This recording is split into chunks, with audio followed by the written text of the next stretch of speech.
February 9th is right around the corner. CFFC 129 goes down at 2300 Arena, and Mr. Cameron Scalio gets it on that night. Cam, how we feeling, man?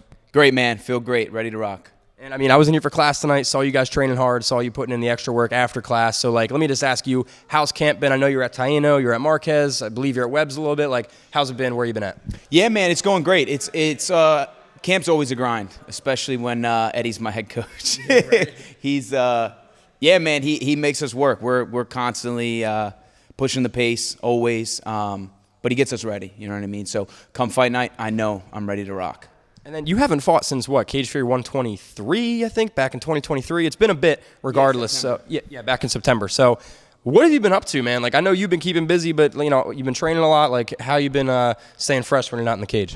So I know I got to get better with the social media. I know I don't post enough, but make no mistake about it. I am here every single day. I train every single day. So with that being said, Eddie was supposed to fight in December.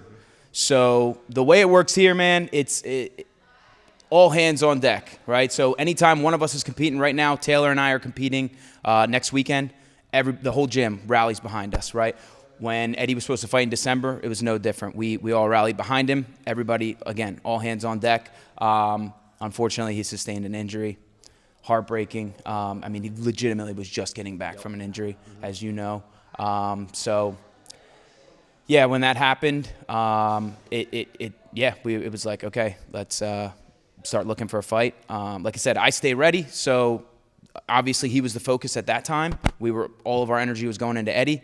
But now that he's, you know what I mean, he had to get another surgery. So we're trying to get this ball rolling again. CFFC 129 was the first card of the year, I believe. Yep. Yeah. So wanted to just jump right on there. I'm trying to keep him rolling this year, man. I want to stay active. Well, I mean, even when you weren't fighting, you stayed active. You were on Fury grappling back in December against Paulie C, Paul Capaldo. I hate when two of my friends go up against each other. Thankfully, it was just grappling and not freaking fighting. But, I mean, how was that experience? You're no stranger to Fury, but how was that matchup with Paul? Dude, it was really cool, man. I have a lot of respect for Paul. He's an incredible athlete. I'm a fan of his, man. I watch all of his fights. The dude's he's fun to watch, man. I'm a spectator as well as obviously a fighter.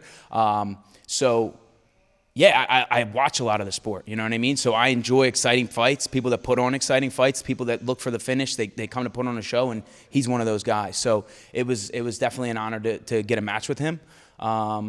And yeah, like I said, just staying active. I want to compete every weekend. Right. So yeah, it was a fun match, and I look forward to seeing, you know what I mean, him in the cage again soon. And speaking about excitement, I just saw you at CFFC Muay Thai #1. So 1, what were your thoughts on that? 2, could we ever see you do that someday? Yeah, man. So I actually was trying to get on there. Oh, yeah? Yeah, I was like, man, let me get on there, and then hopefully we don't take any damage, and then get on this CFFC event. Unfortunately, we were unable to find an opponent.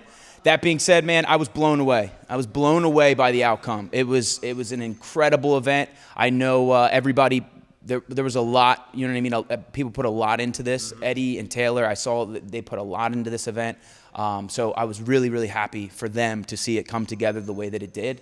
I mean, man, anybody that was there, it was a beautiful turnout, an incredible event. CFFC, nobody does it like them. No. You know what I mean? It doesn't matter if it's grappling, MMA, Muay Thai at this point.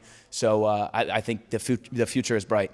Oh, dude, it was sold out to the brim for the first ever Muay Thai event, and it didn't disappoint at all. And then something I know also won't disappoint is this fight against Justin Myers. Like, every fight you're in is very entertaining. Justin's also an entertaining fighter. So what have you seen from him? What are your thoughts on Justin? Yeah, so I'll be honest, and I said this in another interview I did. Listen, I got full faith in Eddie. You know what I mean? So he does a lot of my film study. I've seen, you know what I mean, clips. Sure. Most of what I could find through my own research was a chopped up YouTube video. The footage, it was terrible quality. It wasn't like the promotion. It was somebody in the crowd. Right. But you know what, as far as I'm concerned, I saw what I needed to see. My coaches seen what they needed to see. We're ready to rock. I look forward to it, man. Like I said, I am a spectator. You know what I mean? I fight, obviously. That's my passion, but I like watching the sport as well. When I'm not fighting, I love watching fights. So anytime I fight, man, I want to put on a show for the people. You know what I mean? People pay, they use their hard-earned money to come out and support and watch these shows. So I want to make it worth it for them, you know? And your last time out at 123, you overcame adversity in the fight, came back to get that. It turned into a very dominant win. And I guess where I'm going with that is like, you know, you shook some ring rust off after being out for a while with the injury. You came back in this, I believe, was it late first round, second round finish? It was actually the third round. Okay, well, it proves my point even further, right? You come back late in the fight and you turn it on and get that win. And like something I noticed is, holy crap, dude, Cam really is leveling up, not looking like a next gen fighter anymore. Like, I guess just kind of talk to me about that like new skill you have just from all the experience you're getting and all the training you've had. Like, how's that going to carry you in this fight? Yeah. Well, first off, I appreciate that. It was a 15-month layoff, right? So I like to stay active. My first year competing in MMA, I believe I had 6 fights inside a year's time, right? So I like to stay active. As you mentioned, was a little bit of shaking off the rust, you know? A little bit, yeah. So I came out, I kind of got away from the game plan a little bit. My body, I felt, started taking over, and I would end up in positions shooting takedowns where I was like, I didn't plan on being here, and then I would kind of freeze up a little bit, you know what I mean? Whereas in the past, when I was staying active, that wasn't so much the case. So, sorry, I don't know if I'm getting to your question, but yeah, in the third round of that fight, I knew I had to come out and get the finish, and that was that.